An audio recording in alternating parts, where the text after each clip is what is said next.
Hello and welcome everyone. My name is János Daszkal and I'm National Contact Point, which is shortly NCP of the Digital Europe program, which is shortly DEP here in Hungary. And I've been working with direct EU funding for about 3 years now, focusing mainly on digitalization. Before that, I gained experience mainly in payment and digitalization sectors in oil industry, banking, and telecom. This training is a part of a series, a part of the DEP for All project, first of all. DEP for All project is an initiative that connects DEP and CPs across Europe. And our goal is to work together more efficiently as a network and to provide even better support to potential applicants, which means to you. So one of the core elements of DEP for All project is the organization of international online training sessions. So today we are launching a brand new 6-part training series. And this is the first session. This is Introduction to Digital Europe program. We designed it especially for beginners, for those who are new to the DEP DEP program, and who are looking for an overview to have a big picture. So we will cover the key features of the program and also share some practical experiences and tips in applying. So I hope you will find it interesting and useful. So I think let's get started. Before we dive into today's content in details, let me share a few practical notes and some housekeeping rules for the session, because fortunately we are very much in a meeting. So first of all, please note that this training is being recorded, and both the recording and the presentation will be shared with you and will be made available after the session. So there's no need to make screenshots, to take notes or everything. If you worry that you will miss something, don't worry, you won't. As we have quite a large group with us today, sorry, we have to keep your mic muted as a default. Should you have any very important questions, please raise your hand and we will try to manage it. But the better way is to put it in the chat. So please send your questions to chat. We will monitor it and we will try our best to answer some of the questions at the end of the session. But if we will not have time, then in the follow-up letter, we will answer all of them in writing. And finally, of course, if you are looking for a more detailed or personalized guidance and help, we encourage you to get in touch with your DEP national contact points in your countries. And of course, they will be happy to assist you. So thanks in advance for your cooperation. Let's begin.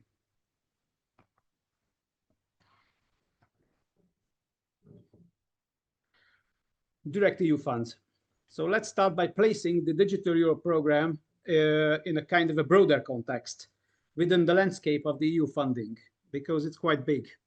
In recent years, digitalization has become a very important strategic priority for the EU, which is reflected across several directly managed EU programs, including the Digital Europe program as well, which was specifically created to scale up Europe's digital capacities in key strategic areas.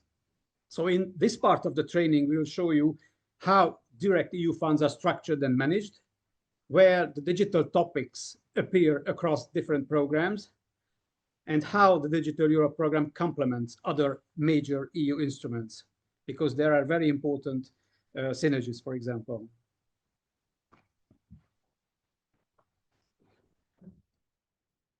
Let's take a look at the bigger picture, which is the EU budget, the EU funding, how it is structured, and why direct funds are becoming more and more important. The total EU budget for 2021 to 2027, the 7-year budgetary cycle, is over 2 trillion euros, which is 2,000 billion. It's even hard to pronounce such a big number. So combining the traditional multi-annual financial framework, which is MFF, if you see it below on the slide, and the Recovery and Resilience Facility, which is RRF, which is the second abbreviation. But what is truly remarkable in this period is how the balance of budget has shifted. because traditionally, most of the EU budget has gone to two large areas under shared management: cohesion policy and the common agricultural policy. But in this 7-year budgetary cycle, we have seen something very new, something unprecedented. For the first time ever, the amount allocated to directly managed programs, which is the new priorities, is on the same level with these traditional funds, which means more than 377 billion euros have been earmarked for new priorities like research, innovation, digitalization, space, green transition, resilience, and so on and so on and so on. So why is it so important? Because this is now 1/3 of the total EU funding landscape, and the proportion is expected to grow even further after 2027. So it means that if a country underperforms in these direct funds, it will gain probably less EU funds in the long run. So it means learning how to access direct funds. It's not just a possibility, but it's a strategic necessity for companies and for a country. One of the key characteristics, differences of direct EU funding is a very, very strong European dimension. It means that this affects every stage of the application process, from defining the project idea to evaluation and implementation. So let's start with the project idea itself. A strong proposal is not just about needing for funding. It should address a real challenge at European level and be worth doing even with your own resources. The idea must bring something new, something scalable, and something relevant. In direct EU funding, the European dimension is very, very important.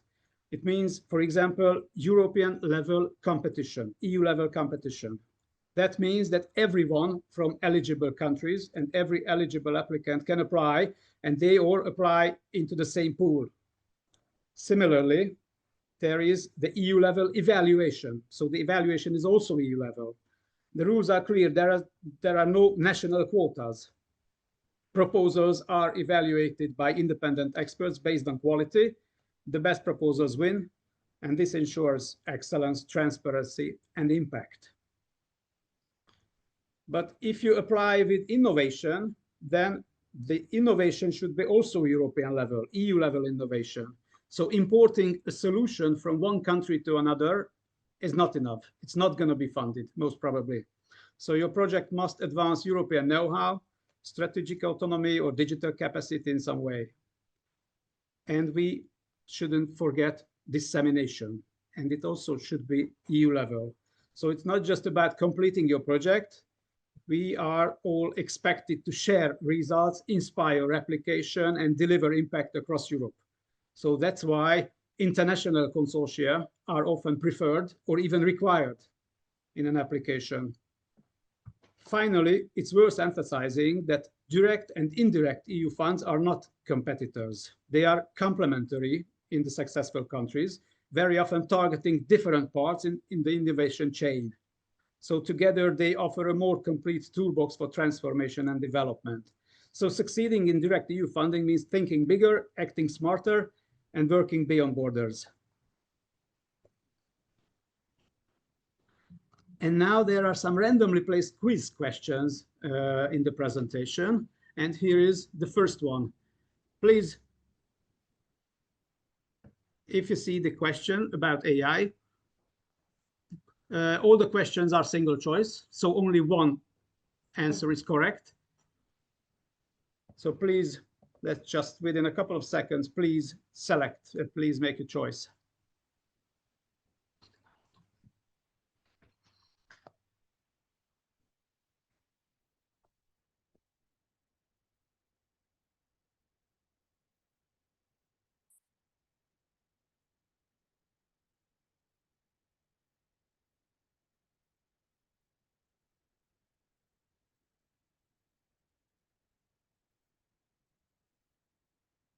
Okay, I think we can stop now.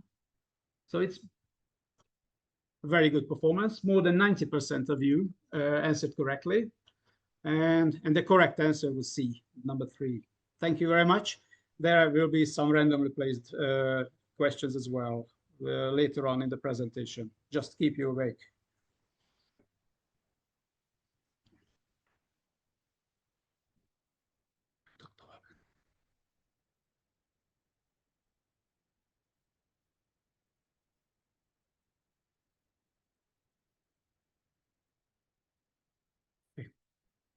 And now some words about complexity, because the direct EU funding landscape is quite complex. When you're navigating the landscape of the direct EU funding, it can be very overwhelming, and with good reason. So there are currently almost 40 different directly managed EU funds, 40. So I work with them every day, but still I couldn't list them all from memory. So imagine how it must feel for newcomers. So it's quite complex. So, but the complexity doesn't end with the number of programs. What makes it even more challenging is that many of the EU's key priorities, for example, digitalization, green transition, health, agri-food, are cross-cutting, which means that they are not covered by just one fund, but by several, each with its own rules, logic, and scope. So take digitalization as an example. You will find relevant opportunities, not just in the Digital Europe program, but also in Horizon Europe, the European Innovation Council, the European Defense Fund, even EIT instruments, and so on. And the same applies to health, green technologies, or the agri-food sector, all addressed by multiple programs. So what does this mean for applicants? The key message is, don't box yourself into a single program. If you have a strong idea, step back and look at the bigger picture. Ask yourself, which EU policy priorities does my idea contribute to? Could it potentially align with more than just one program? Are there funding synergies I can leverage? And so on. So these kind of questions. Some of the most successful applicants are those who master this way of thinking. So they understand how the different programs connect, and they learn to position their ideas strategically.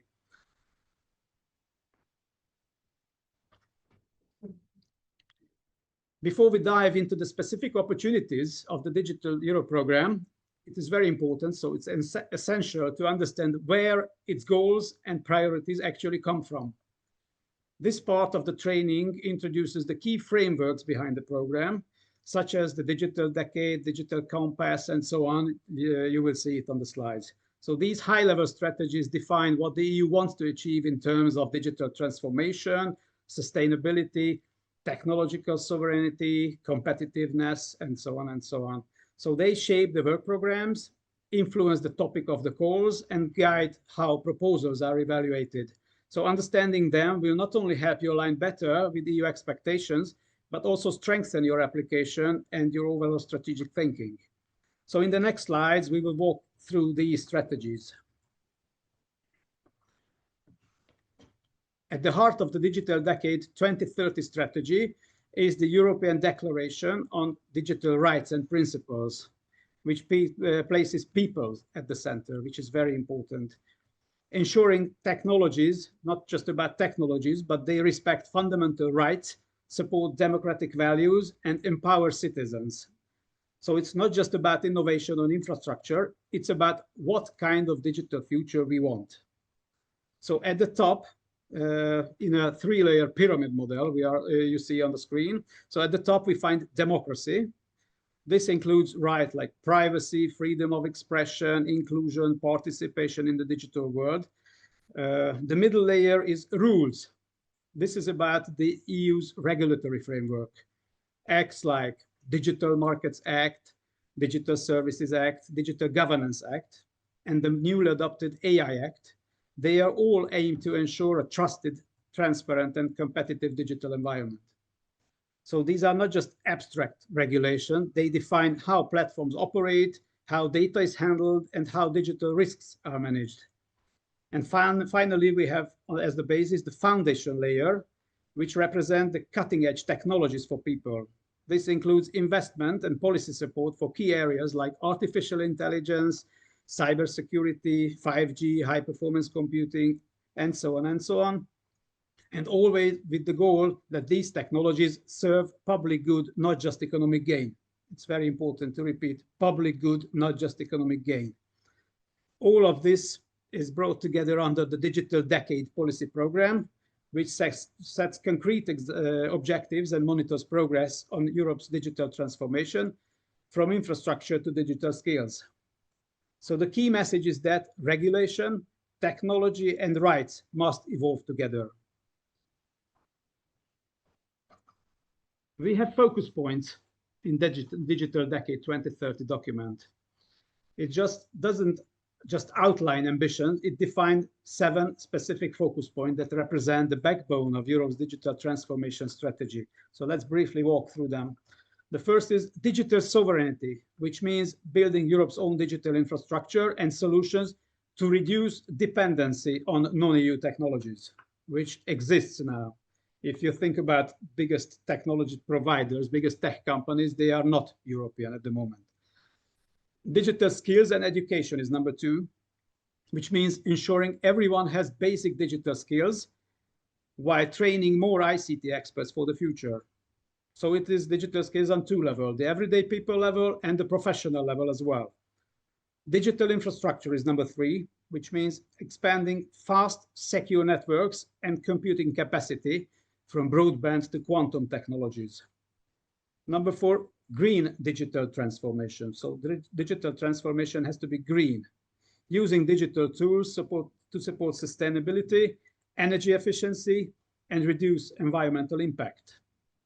Number 5, digital innovation and business, supporting startups and SMEs with access to talent, funding, and tools to grow and scale in key sectors. Number 6 is digital security and trust, which means creating a secure digital environment through strong EU-wide cybersecurity and privacy standards. And number 7 is digital inclusion, guaranteeing access to digital tools and skills to everyone, regardless of age, location, of any kind of background.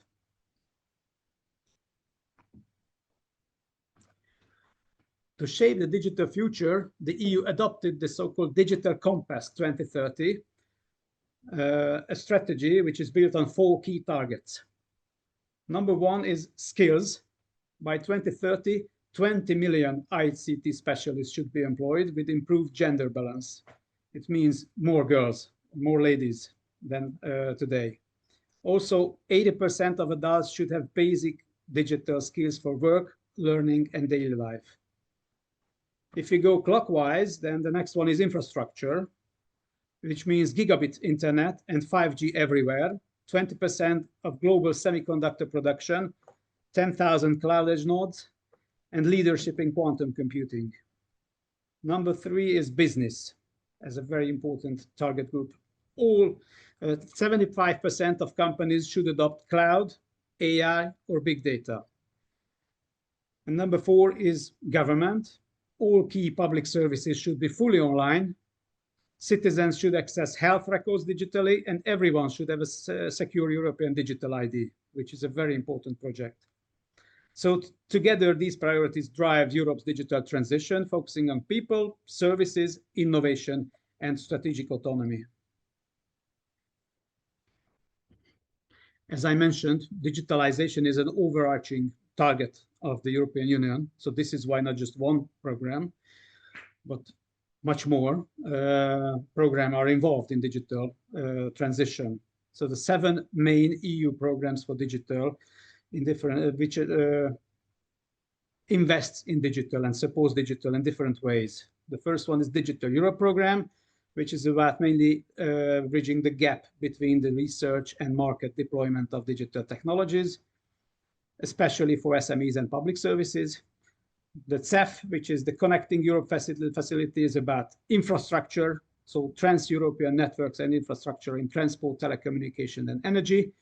Third one is Horizon Europe, which is the EU's main research and innovation program. Number 4, Invest EU, which is targeting on mobilizing private investments aligned with EU priorities, including digitalization and the Green Deal. At least 10% of the program should support digital goals. Number 5 is the Creative Europe, which has a media sub-program, which is also supporting European film and audiovisual industries, strongly related to digital industry as well. Number 6 is EU for Health, which is the health program to strengthen health systems and the resilience, and about 10% of its budget should transform and should support digital targets as well. And number 7 is the RRF, the Recovery and Resilience Facility, which is a program that supports and funds national investments and reforms, especially for green and digital transition. And at least 20% of this must go to digital transition effort. So you can see lots of programs, lots of money, lots of investments on digital. And now quiz question number 2. Get ready to answer in just a second. It's about HPC, which means high performance computing.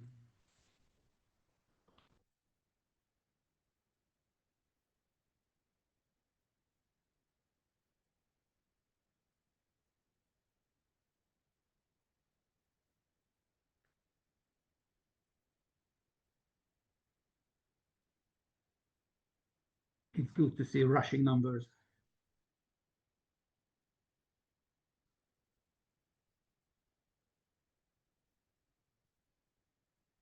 So I think we can close.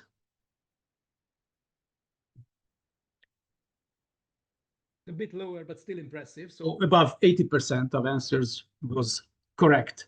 So a high performance computing means running very complex calculations with very powerful computers to solve large scale problems. So supercomputers, high performance computers means very powerful computers to solve large scale problems.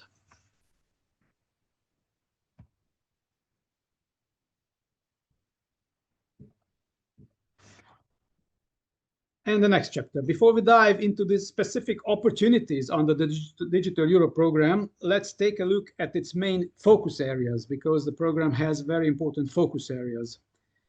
The program supports key digital technologies that are crucial for Europe's future. You will see supercomputers, AI, cybersecurity, advanced digital skills, common data spaces, and so on. And it also invests in the wide deployment of digital solutions across sectors like health, industry, and public services, and strengthens the resilience of Europe's semiconductor ecosystem, which is a new special objective of the program, semiconductors and chips, but very, very important. So these focuses are not random. They directly reflect the EU's digital priorities for competitiveness, security, and sovereignty. So in the next slides, we will go through each of these topics in a bit more detail.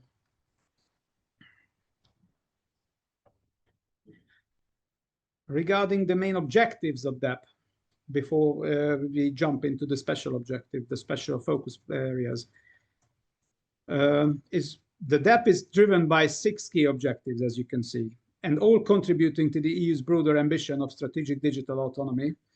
Sorry if I'm repeating myself very, very regularly or very often regarding digital and strategic autonomy, but it is really, really a very important focus and a high-level target of the European Union. So the first objective is compete globally, which means Europe wants to keep up with global powers like US and China, which invest tens of billions annually in areas like AI, and EU must boost its own digital capabilities and innovation to keep the pace.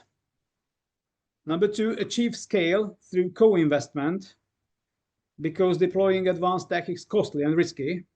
So joint EU efforts and resource pooling are essential to fund impactful cross-border projects. Number 3, regain control over the value chain.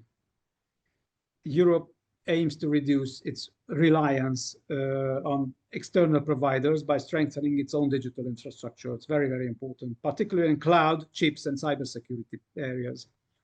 Number 4, address economic and societal challenges. Digital tools are key to solving Europe's biggest issues, from healthcare and climate to smart mobility and public services. Number 5, broad uptake across the EU, which means that innovation must reach all corners of the Union, helping citizens, governments, and companies adopt and benefit from digital technologies. Number 6, support SMEs with skills and tools, which means with 400,000 digital job vacancies in the EU, there is a clear need to equip SMEs with tech skills, talent, and access to innovation.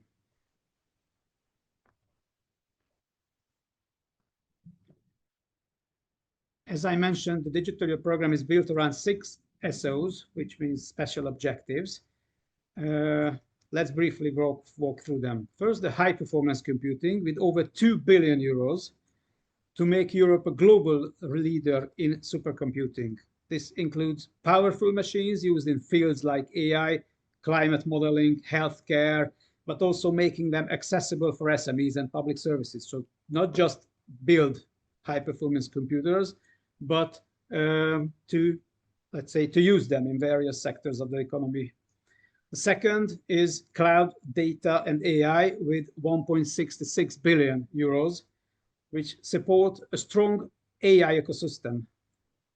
And the European Union now talks about not just AI ecosystem, AI continent, which means that AI is really in the center of the digitalization.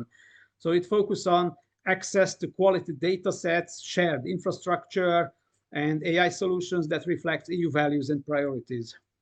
Third, cybersecurity with 1.4 billion euros, which helps protect Europe's infrastructure and citizens. So it strengthens cybersecurity competence center, and so on and so on and so on. We will see it on a separate slide. Fourth, we have advanced digital skills supported by over 500 million euros. Fifth is deployment and best use of digital technologies with over 1 billion euros, which means to support real-world rollouts of tech solutions. And finally, as I mentioned, as the latest, the semiconductors or chips. It's a newer priority under the EU Chips Act with more than 1.5 billion euros to boost European capacity in design, testing, and manufacturing.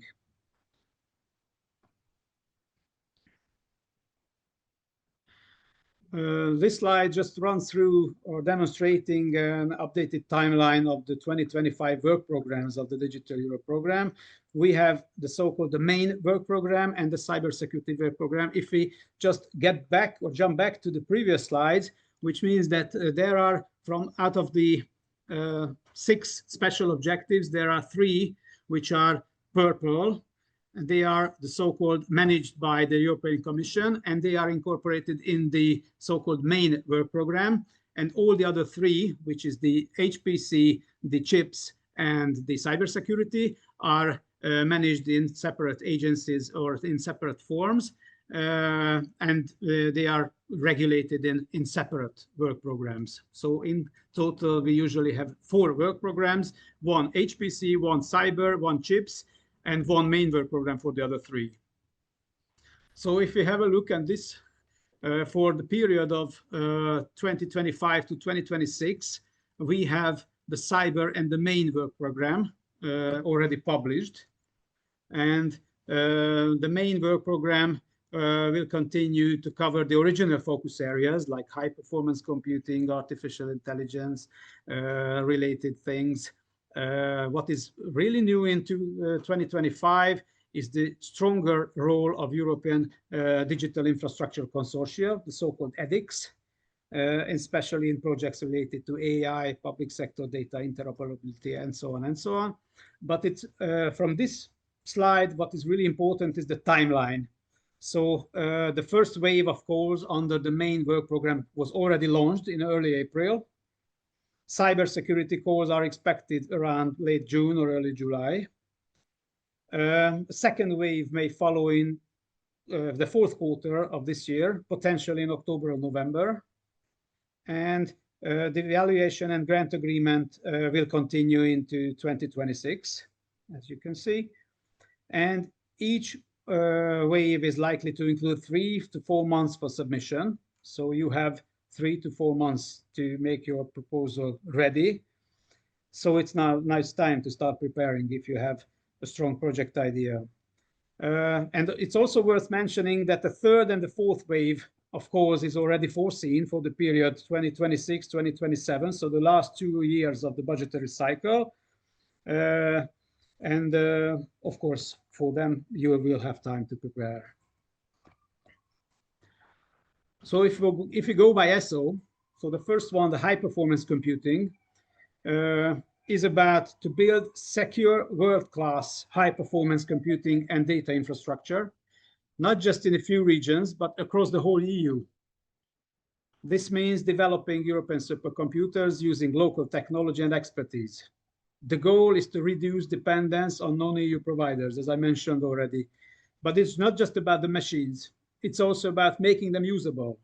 So supercomputing capacity should support a wide range of users, from research institutions to SMEs, hospitals, public authorities, startups, and so on and so on. So make use for everyone.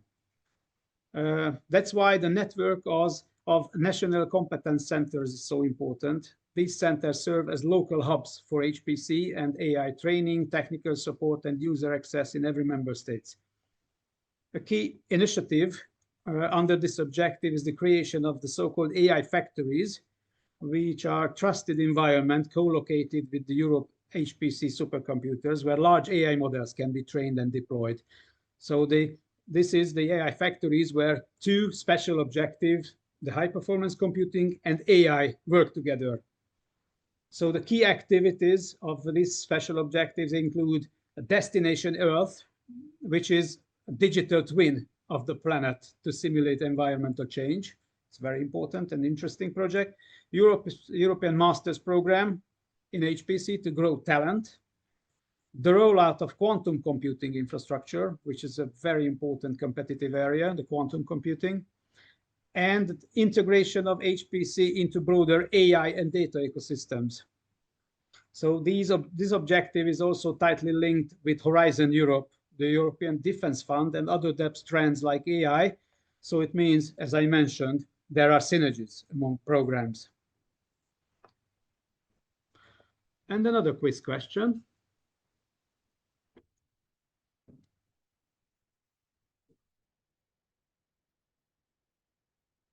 Which is about cyber.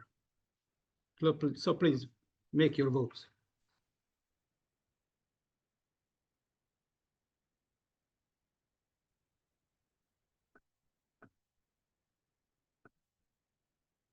It seems by far the easiest question. It's a record. More than 97% of the answers are correct. So thank you very much for your answers. I think we can stop.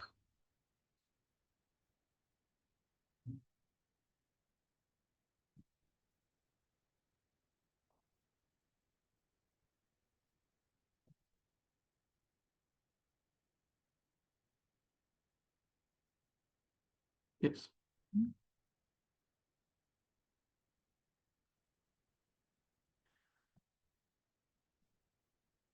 So SO2, special objective 2, cloud, data, and AI.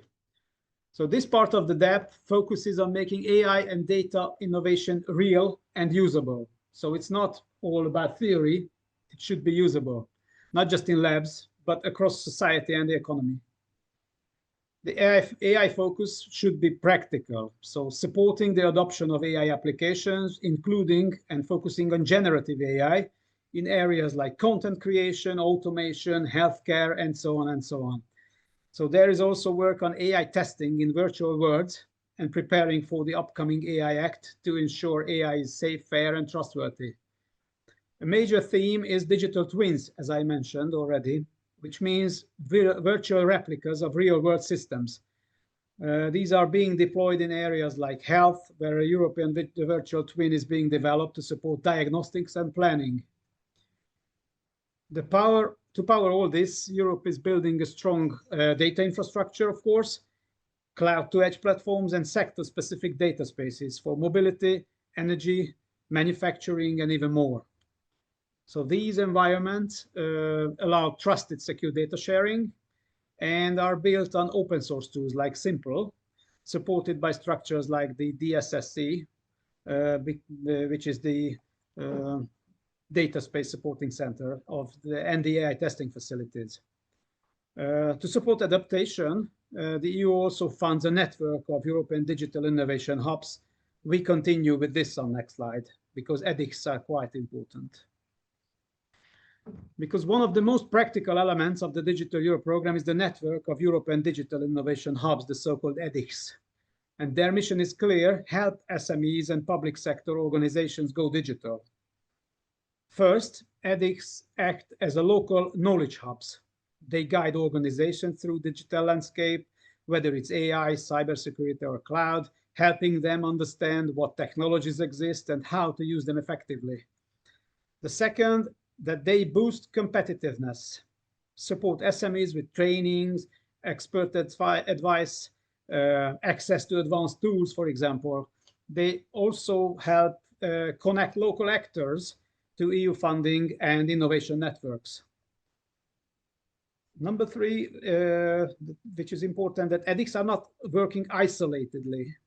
So they form a connected EU-wide network. This allows for the sharing of solutions and best practices between regions, accelerating digital transformation across Europe, and so on and so on. And they also offer tailored services, for example, digital maturity assessment, test before invest opportunities, and expert supports in key tech areas promoted by DEP. So in a sense, EDICs help turn digital potential into action.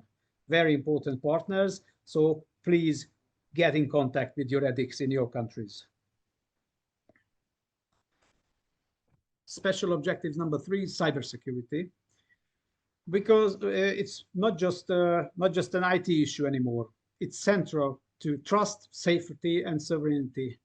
That's why the Digital Europe program has a dedicated focus on strengthening Europe's cybersecurity capacities. So first, it supports the creation of key infrastructure, such as the Security Operations Center, cyber hubs, and cross-border cyber hubs, to detect, respond to, and recover from cyber threats. The program also promotes not just setting up this key infrastructure, but promotes EU-wide cooperation. So by sharing threat intelligence across borders, member states can build a collective cyber shield stronger than any individual effort. So cooperation is very important. But the cooperation and the strong infrastructure would not be enough without skilled people. So that's why DEP funds cybersecurity training, awareness raising, direct support to SMEs, and SMEs who very often struggle with most limited cyber capacity. And there are some current initiatives, which include, for example, the Cyber Solidarity Act to boost the crisis response, support the incident response teams, which is very important to react when an incident occurs, and the rollout of secure quantum communication. And there is also work on the way to back the implementation of the Cyber Resilience Act and build Europe's cybersecurity reserve. So in short, DEP cybersecurity actions aim to protect Europe's digital systems, combining infrastructure, talent, and cooperation together. Regarding digital skills. So today's digital world, technology alone is not enough, as I mentioned. People need to have the right skills to use it. So that's why the DEP places strong focus on advanced digital skills. The program supports excellence in education and training through digital skills academies, specialized university, or short-term programs in areas like cybersecurity, semiconductors, quantum, digital health, and so on and so on. And it also targets the existing workforce, so helping people upskill and reskill in key sectors, such as industry, healthcare, and public services. So the training is designed with industry needs in mind, ensuring relevance and impact. It's very important, not just training for training, but training that people will be more competitive and they can help in industry and all the other sectors. And importantly, the program also works to attract more young people and women into ICT sector, because diverse, inclusive teams create better technologies. It's a fact, and it's in experience. So there will be campaigns, competitions, dedicated support aimed to help to reach the Europe's goal of 20 million ICT specialists by 2030. So far, 45 projects have been funded with over more than 200,000 euro invested. And looking ahead, the new data space for skills will be launched in 2025, and the digital skills and jobs platform continues to offering trainings. So in short, DEP is investing in people. It's very important, preparing people for the digital age to build a competitive, resilient, and inclusive digital future. So really, people are in focus. Number 5 is deployment, because as I mentioned, EU supports digital transformation also by helping people and organizations actually adopt new technologies. A key focus on 2 sectors, SMEs and public administration, ensuring that they can take up tools like AI, blockchain, or HPC and stay competitive while improving services. To enable this, the EU is investing in secure, interoperable digital infrastructure. Interoperability is a key word. It's very important, and you will hear it very often. Examples include, like, for example, the EPSI, the European Blockchain Services Infrastructure, and EUID, which is the European Digital Identity Wallet, which supports both public services and business application as well. The third pillar is about building confidence in digital transformation, because if we are not confident, people will not use it. Citizens need to trust the digital world, and the EU supports this by empowering young people, fighting disinformation, and promoting digital literacy. There are programs like SIC, which is the Safer Internet Centers, or EDMOs, which are the European Digital Media Observatories. They are key actors in this area and very important part of this deployment special objective. So in short, the EU is working to build a digital ecosystem that is innovative, inclusive, and trusted, with benefits that reach all corners in society and all the very important target sectors and segments, as I mentioned, mainly SMEs and public administrations. And another quiz question, randomly. Sorry, I always get surprised as well, because I don't know exactly where are they in the presentation. But next question, big data.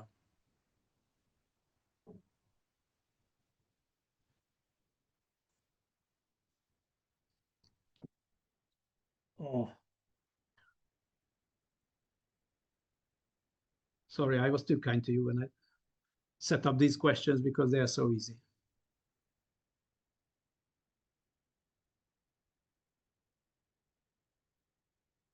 Okay, now the response is getting slower and slower, so we can stop, I think. Yes, the correct answer is which one?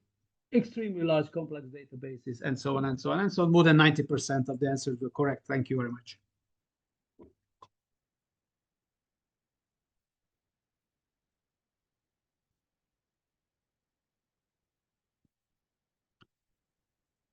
Last but not least, we have special objective 6, which is semiconductors and chips.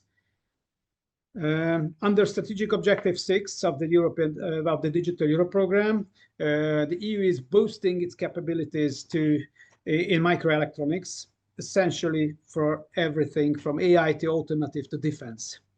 And this work is coordinated through the CHIPS joint undertaking, which brings together EU, national, and industry funding in a unique model. The strategy has two pillars. The first, the collaborative R&D, research and development, which is mainly funded by Horizon Europe. If you remember, I mentioned that Horizon Europe is the strategic and biggest research and innovation fund of European Union, which this collaborative R&D aims to strengthen Europe's autonomy in chips, drive innovation, apply these technologies to societal and environmental challenges. The second pillar is the capacity building, which is supported by both Horizon and Digital Europe, as you see in the slide. It focuses on infrastructure and expertise. So it means this includes pilot lines, chip design platforms, quantum chip development, and the creation of competence centers that offer testing, training, and coordination. So this is all about capacity building. So importantly, there is also strong emphasis and focus on skills to ensure Europe has the talent needed to lead in this field. So in short, the EU's chip strategy is not just about production, but mainly about building a resilient and world-class chip ecosystem that supports Europe's digital sovereignty. And we have, let's say, a long way to go in this aspect, because the majority of chip producers are not European. It's needless to mention at the moment.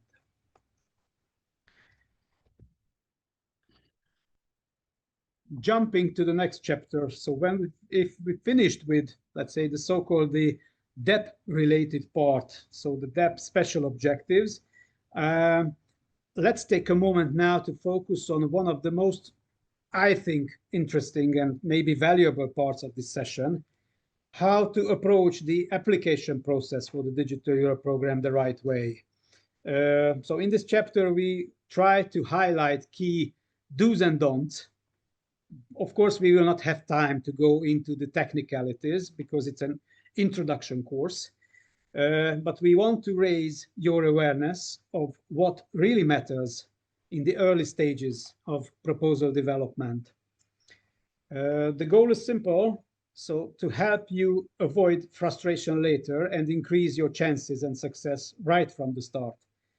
So let's look at some practical advice and common pitfalls to avoid when preparing for DEP funding opportunities and making a proposal. Before we dive into the details, here's an overview. I created an overview slide of 9 key tips to keep in mind when applying for the Digital Europe program. So first of all, and it's frankly speaking, it's not just about Digital Europe program, it's about applying for direct funds, but there are some parts which are related to digital program. First of all, timing matters, which means start early, start in time, take the process seriously, and plan your resources accordingly, because resources will be needed. Second, do it step by step. Begin with small, manageable roles, smaller calls, and build your experience over time, application by application. So don't want to lead an international consortium right away. Do it step by step. Third, know who does what. It's very important because it should be, let's say, define the role within your team and your consortium. It should be defined. Otherwise, there will be a mess and there will be confusion. And if there will be external support in the project, of course, you should include them in your thinking as well. Number 4, make sure your content aligns with the evaluation criteria. Evaluators are looking for relevance, impact, and feasibility or implementation. These are the 3, let's say, the so-called evaluation criteria, which you have to be aware with. Number 5, watch the very important details. There are very common important pitfalls. For example, budgeting. For example, KPIs, innovation aspects, IP management. These all play a role in quality proposals and very, very, very important pitfalls. Number 6, partnerships. Partnerships really matter. Strong, ongoing collaborations are often key to a good proposal. And it's very important that build your partnerships all the time, always. 7, get used to the systems, the very important system. Use them, be on the important platforms. The EU funding and tenders portal will be presented to you in a, let's say, in a short overview, is essential. This is the, let's say, the Bible of the directly managed EU funds. So make sure you are comfortable navigating it and staying updated. EU funding and tenders portal is the key. Number 8, don't underestimate the admin side. So there are some admin tasks which have to be done. Company registration, definition of roles like LEAR and your PIC number, all are needed before submission. I will explain them a bit more in detail in the slide. And finally, don't give up. It's easy to say, of course, but don't give up. Learn from each attempt, even if you are not successful right away, because most of the applications are not successful at the first time. So these are the 9 tips we have, and we will go through all of these points a bit more in detail, but keep this picture in mind. We continue.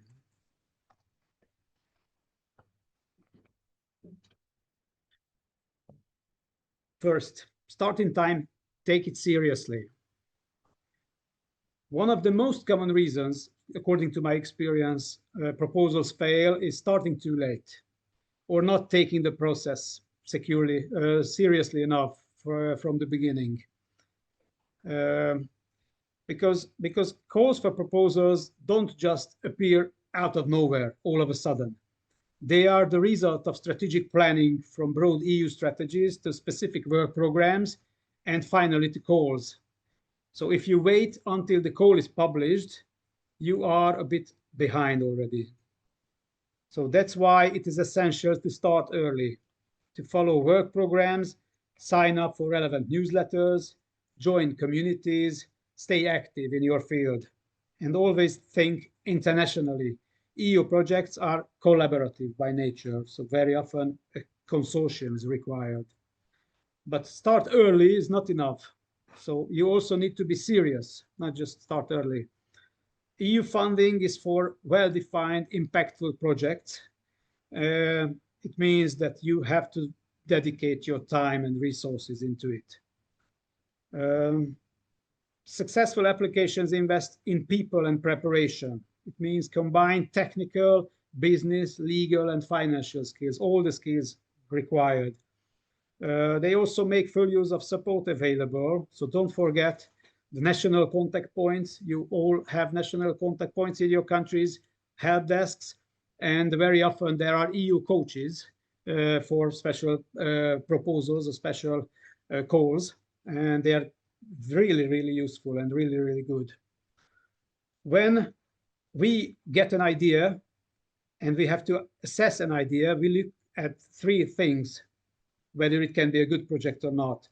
The idea itself, so is it strong? Is it forward-looking? Is it relevant? The fit. It can be good, but it doesn't necessarily fit to EU goals and specific goals. So does it align with EU goals and specific goals? And of course, the team is very important. Do they have the skills and commitment to deliver? So are they capable of doing this? If any of these are weak, the chances drop. So the short message, start in time, prepare seriously, and it's a big step ahead. Cascade funding can be a good entry point. Do it step by step, as I mentioned, and it can be a good entry point. Because if you are new to EU funding, especially as an SME or a startup, then cascade funding is one of the easiest ways to start, according to our experiences. Cascade funding means that part of a large EU funding project's budget is reserved to support smaller third parties through simple open calls.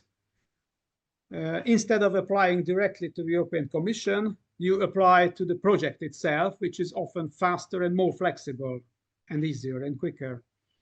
So here's how it works. For example, imagine that there is a 10 million euro project. About 20% goes to the core partners managing the project itself, but up to 80%, for example, is distributed to external organizations as financial support to third parties, FSTP, financial support to third parties. This is very often as another name for cascade funding.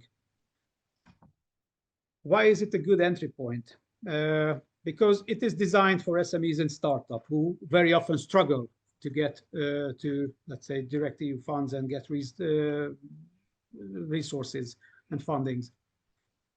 The second, that you can get two in one. So funding plus expert support at the same time. It's very important. Number three, that the project focuses much more on implementation and result and much less on administration. So administration is let's say, a scary factor for everyone when talking about EU direct funds or EU funds at all, or in general. But regarding cascade funding, the administration part is much, much less. The grants usually range from 10,000 to 200,000 euros per project, which, according to our experience, is a meaningful amount for smaller developments, testing, or scaling up. So we in Hungary had clients who worked based on cascade funding related project. For example, agri-food, a drone-based agricultural development, because it was absolutely enough to do it on this 200,000 euro. And finally, as I mentioned, there is often additional non-financial support included, such as coaching, marketing support, testing services, access to technology, and so on and so on. And these are very important and very valuable assets to, especially for startups and SMEs, so smaller companies who struggle to get these. So if you are just beginning your journey with the direct EU funds, cascade funding can be a good and very practical and lower risk way to do it and start. Define roles and tasks. Who does what? I think it's crucial. So when it comes to EU funding, one of the most, let's say, overlooked success factors is clarifying roles and responsibilities, both within the organization and across the consortium, and with outside partners, external partners, if you have. Define who does what very early on. So assign responsibilities, agree on contact points. If you work with external experts like proposal writers or legal consultants, make sure contracts and fees are clearly defined upfront with them. Next, plan your timeline very carefully. Work backwards from the submission deadline and leave enough buffer time. Everyone on the team should know their role and stick to deadlines, because last-minute stress leads to mistakes, it's as always. If you are talking about the consortium, a good consortium brings together different roles. It's so-called the triple or quadruple helix model, which means that all the relevant sectors are involved, which is the academia, who can lead on research and innovation, businesses help bring ideas to market, so they are the, let's say, the so-called the commercializing partner, and public authorities can be important, for example, to support regulatory alignment. And don't forget your national contact points. They can help with partner search, rules clarification, and even reviewing your draft proposal. So in short, clear roles, shared responsibility, and structured collaboration are the foundation of any successful EU funding application. So there's no success without these.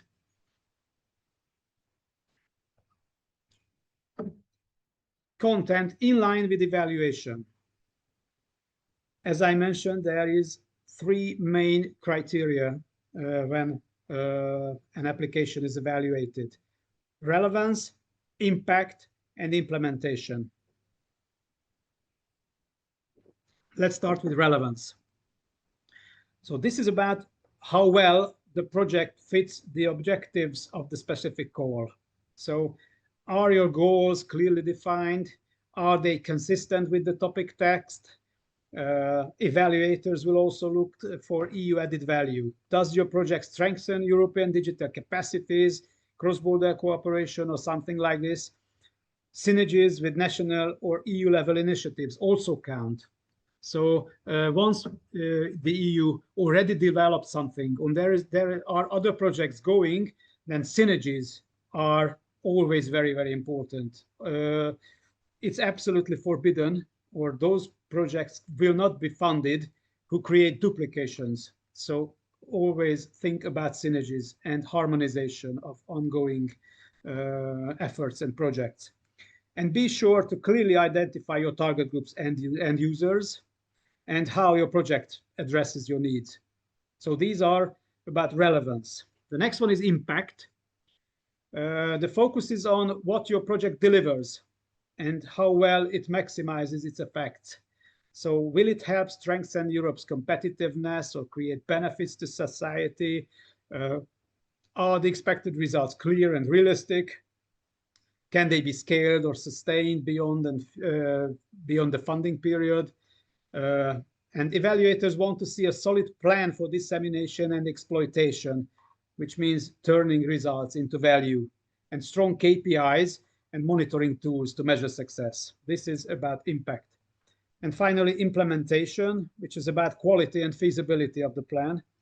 So is it realistic with clear tasks, timeline, deliverables? The management structure of the project is solid. Do your partners bring the right skills and capacity? And have you identified the risks and how you will manage them? So these are all about implementation. So in short, success is not just about the idea, it's about presenting the idea in such a way that speaks directly to these 3 criteria, because the application will be evaluated based on these 3. And another quiz question. which is number 5. I think we have 8 altogether. It's about data spaces.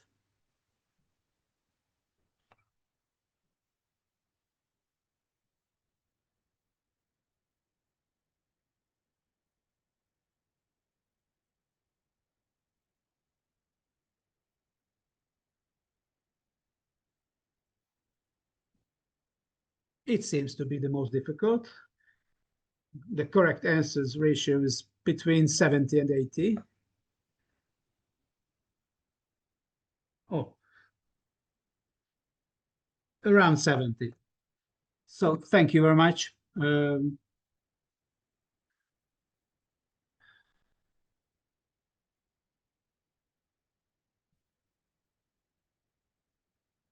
So keep your enthusiasm until the end of the presentation. The next one, as I mentioned, not just the, let's say, the official evaluation criteria, but there are some other few extra elements which, based on our experience, can strongly influence how evaluators perceive your proposal. So first, the proposal must be fact-based. It's difficult to say, fact, what does it mean? And we have strong debates sometimes with customers because it should be built on evidence, not just assumption. This means it's an advantage to use up-to-date research, citing exact data, grounding your arguments, real needs and market realities, and so on and so on. So be as concrete and fact-based as possible. If you make bold claims, for example, about impact, innovation, or user benefits, then of course we need to back them up. And this also applies to KPIs. They should be realistic, measurable, and aligned with the objectives. So fact basis is very important. The second is the budget planning. It should be taken very, very seriously. A proposal can look great on paper, but it can fall apart right away if the budget is weak or unrealistic. So we have to keep it clear, keep it justified, and consistent with the work plan. So should be transparent about co-financing, other sources of funding if applicable. So it should be full, complex, and absolutely realistic. Otherwise, the proposal will fail. The next one is innovation. And of course, it's a sensitive issue because everyone says their idea is very, very, very innovative. But evaluators need to understand how and why it is. And it's not as easy as that. Is it a new approach or a new solution or a new market? Why is it innovative? So we should compare it to existing alternatives, explain what makes our project different or better with facts, not just buzzwords. And it's, as I mentioned, it's very, very sensitive issue. Finally, we cannot ignore intellectual property issues. For a project that involves technology or data, it's critical to clarify who owns what, how results will be shared, and whether there are any legal or IP risks. So bringing in legal or IT experts can really help, especially in large consortia. So to sum up these 4, even though these aspects are not scored directly, like relevance, impact, and implementation, they help show that your proposal is professional, credible, and ready to succeed. So they are really, really important. Number 6 is about building partnerships. In EU funding, strong partnerships are not optional. They are essential, as I mentioned. The most successful projects are built on diverse international consortia that combine complementary expertise and ensure cross-border impact. But effective partnership building doesn't start when the call opens.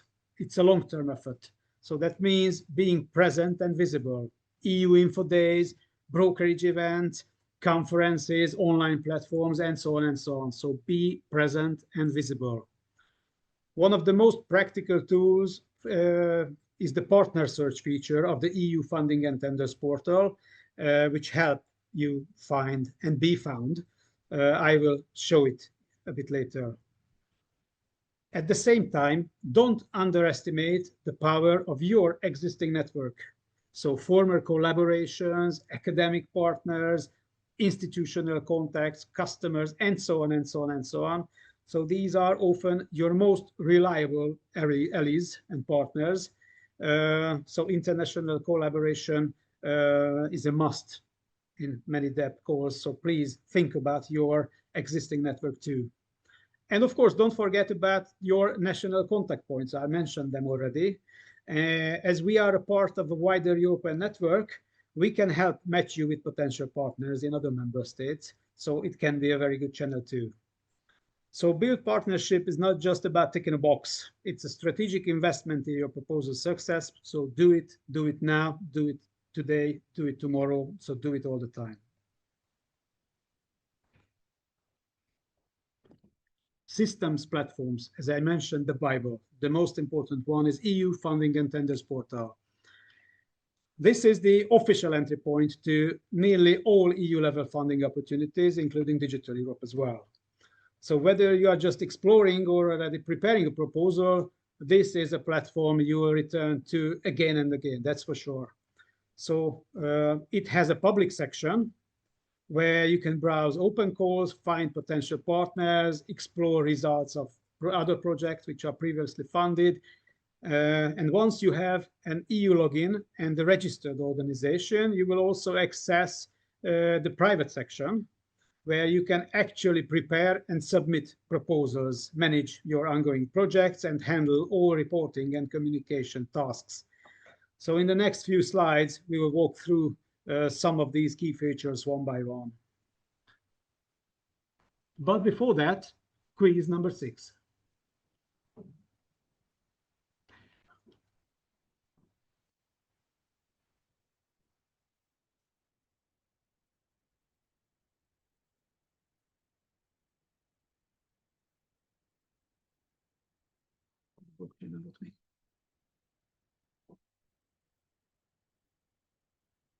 What is blockchain?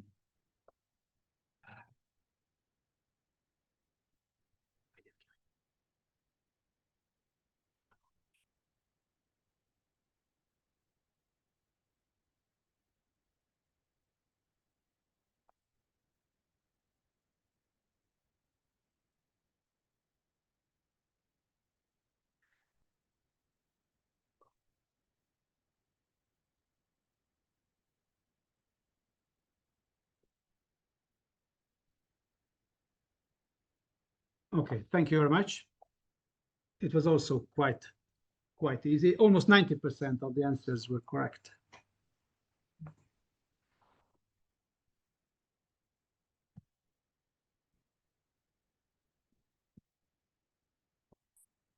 So first function of the Funding and Tenders portal is find calls. So search in various text, titles, and identifiers. If you have a project idea, this is the first step. You need to find the right call that matches your topic, your team, and your goals. It has a very good filtering function. So you can filter by type of action, for example, grants, procurement, cascade funding, and so on. You can also sort by programming period, by specific programs, or even by call ID or keywords if you have those. Once you run a search, you will see a list of calls with some key info, for example, the program name, the action type, the deadlines. If you click on a call, you will find detailed descriptions, objectives, expected outcomes, and instructions on how to apply. You can also search by keywords like AI, quantum, SMEs, or something like this. And this can be a great way to explore opportunities across multiple programs. So if you want to be informed, check the portal regularly, and you will have more time to prepare a strong strategic proposal. As I mentioned already, there is a partner search function on the Funding and Tenders portal, which also can be helpful. So this tool lets you explore thousands of organizations and individuals who have experience in EU-funded projects. So let's say you are preparing a project under the DEP, you can set that as a filter and immediately see organizations who are either already involved in digital projects or have expressed interest in joining one. You can go even more specific, for example, by narrowing it down to a certain topic or country, or by focusing on a certain type of organization, such as universities, SMEs, NGOs, or public authorities. And each profile shows useful information, for example, the number of projects they have been involved in, their partner search status, contact details, and more. So it's really, really important. It's worth noting that this partner search feature only shows profiles that have been explicitly made public. So if you would like to be found by others, then make sure your own organization's profile is up to date and visible, so made public.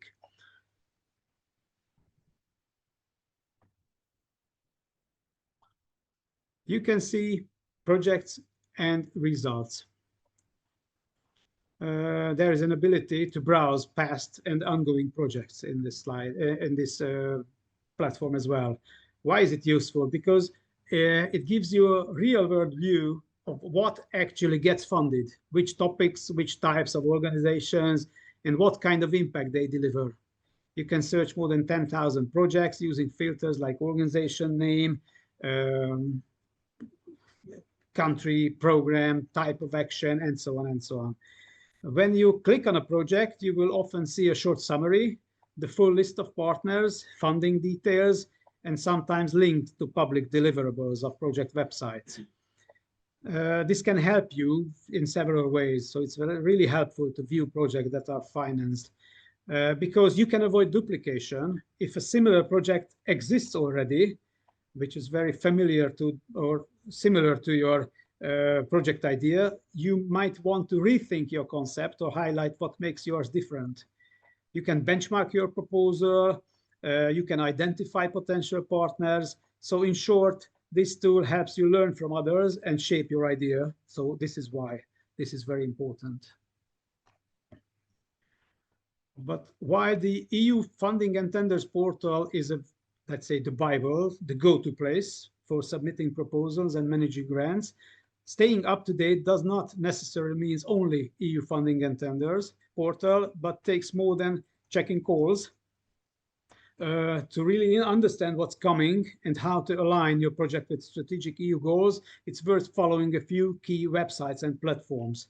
So there is this, I collected for you some strategic sites like Shaping Europe's Digital Future, the Digital Decade site, and there are some event sites like event website HADA. HADA is the European Commission's agency who is responsible for running Digital Europe program, Destination Earth event, cybersecurity event, and there are numbers on digital dashboard sites, and there is a digital skills and jobs platform, which is a practical hub for learning resources, community exchange, upskilling initiatives, especially relevant if your proposal focuses on training or education.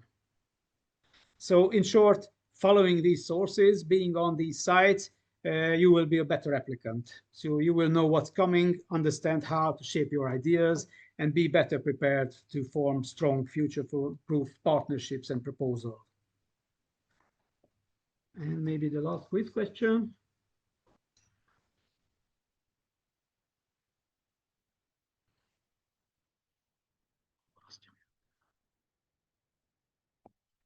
It's about digital twins.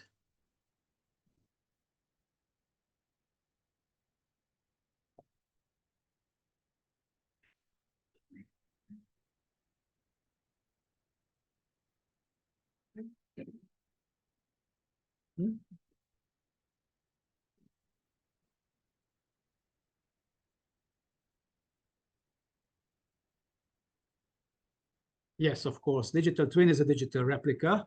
So it's more than 80% of the answers was correct. Thank you very much.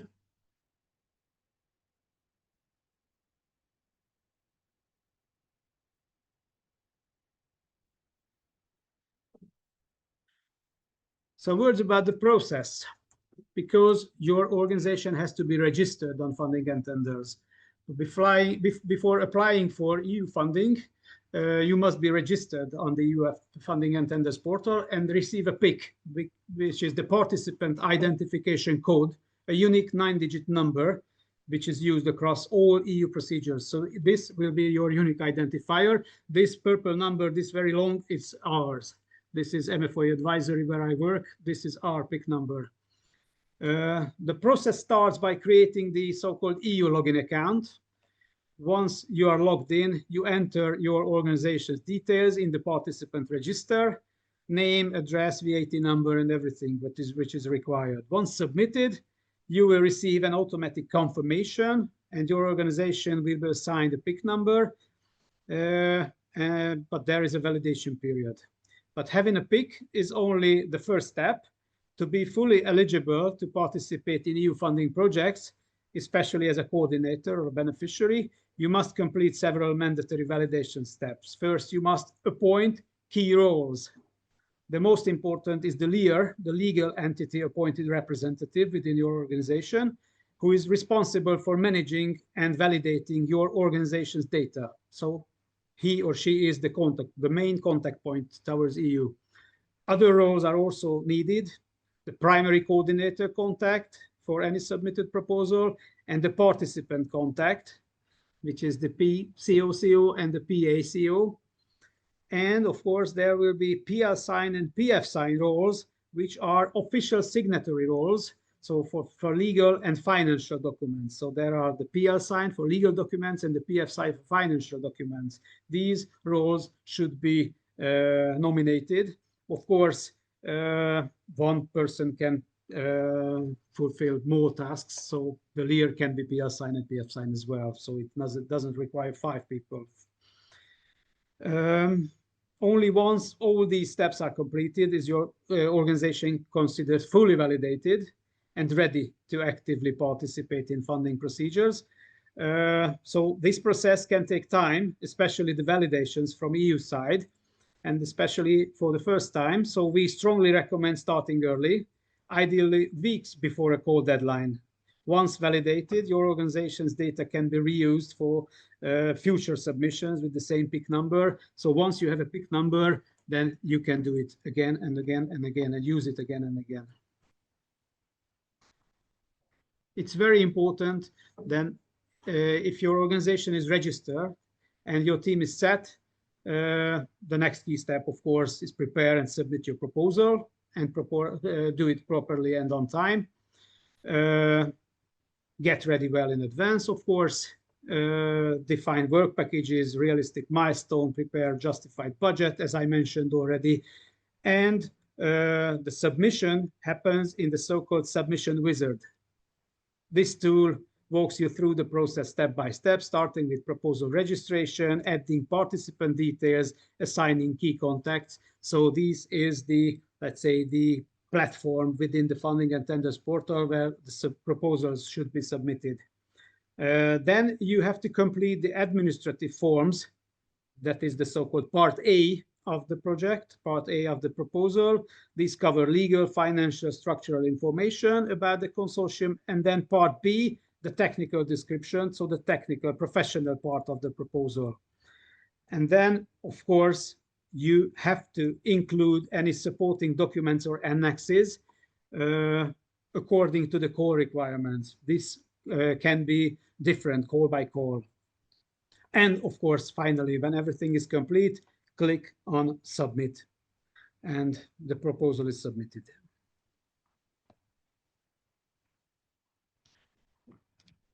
Most applicants do not succeed first. That's a very important thing to know. It is really a very important takeaway. So don't give up. Don't succeed most of the applications on first try. And that's perfectly normal because the competition is very, very big. Applications are complex, involving planning, writing, budgeting, coordination. So I think it's very, very important to know that towards winning application, the road is very often through to losing applications. Don't forget the support, as I mentioned already, you can get from national contact points we are here to help with advice, partner search, feedback, and strategic guidance. We strongly believe that none of your effort is wasted if the application is not or doesn't win at the first time, because you keep the content, your budget, your partners, and your momentum, and this can be very, very useful. And with much less effort, you can transfer them to a second application. And according to numbers, winning once is just the beginning. Who wins once very often wins twice and third time, and so on and so on and so on. So, so with that, I think, close this chapter, tips and practical guidance on how to approach EU funding and build strong proposals. So remember, it's a journey, not a one-shot exercise, and each steps make you stronger, more prepared, and closer to success. And it's really a long journey. Our last quiz question.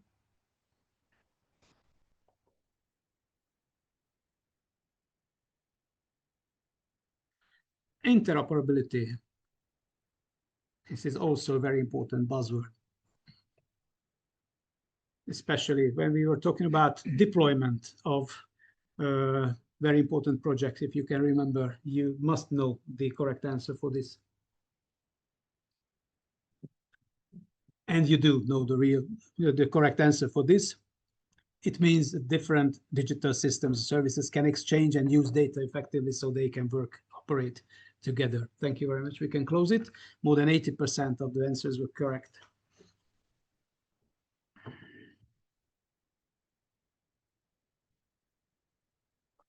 And our last very short chapter is about the summary.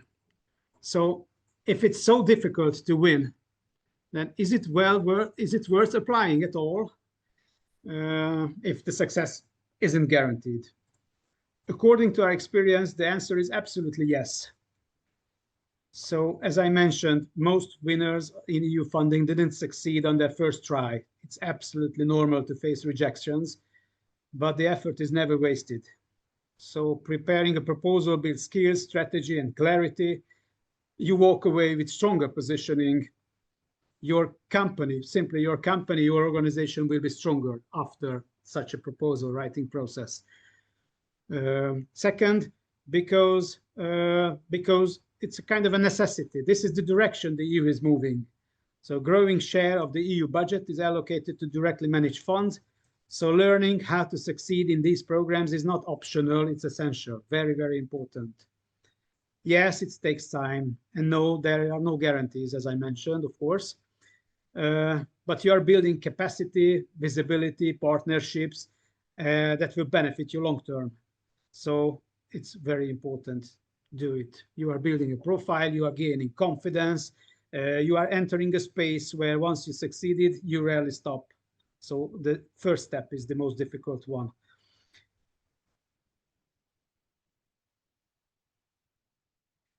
One of the key messages we want to leave you with is this: you don't have to go through the EU application process alone. That's exactly what national contact points, or NCPs, are here for. So from the very first idea, we can support you with training sessions, info days, one-on-one guidance, strategic support, and so on and so on and so on. We can match your idea with the right program and call and make sure it's aligned with your priorities. When you are ready to go deeper, we can help with call monitoring, legal and financial clarification, answering specific questions, because we know the EU systems. We are here to answer your questions. As you build your proposal and consortium, we can help with partner search, provide feedback on structure, even review your drafts before submission. Once your project is funded and enters the implementation phase, then we don't disappear. We can still help. For example, understanding reporting obligations, project management support, and so on and so on and so on. So NCPs are uniquely positioned. We work closely with the European Commission, national authorities, and an international network of other NCPs. So we are practically experienced and just a call or email away. So please use us. As a short wrap up, and a thank you for your attention, and hope to see you on the next training slide. I think, or I strongly hope that the session was really useful and inspiring, and hope that it gives you a kind of a new momentum for preparing your next DEP project. As I promised in the beginning, all materials will be shared with you soon. So the presentation itself, the recording of today's meeting, and the questions and answers mail, because if I see correctly, we have only a couple of minutes left. Sorry for that. But I promise that we will answer all the questions in writing, and we will forward them to you. If you have more detailed questions, then, as I mentioned already a couple of times, don't hesitate to reach out to your national contact points. We are really here to support you. And don't forget to save the dates for our upcoming sessions, as you can see on the slide. On June 16, we will focus on how to generate a strong DEP project, which is next Monday, very quickly coming, followed by a deep dives into digital skills and artificial intelligence. And these will be really, really strong and very, very important sessions. And they will be followed by 2 others, most probably in September. So thank you very much for your kind attention and participation. We look forward to seeing you again soon. And until then, best of luck with your work and project ideas. So thank you very much for your kind attention, and see you next time, and hopefully on next trainings. Thank you very much.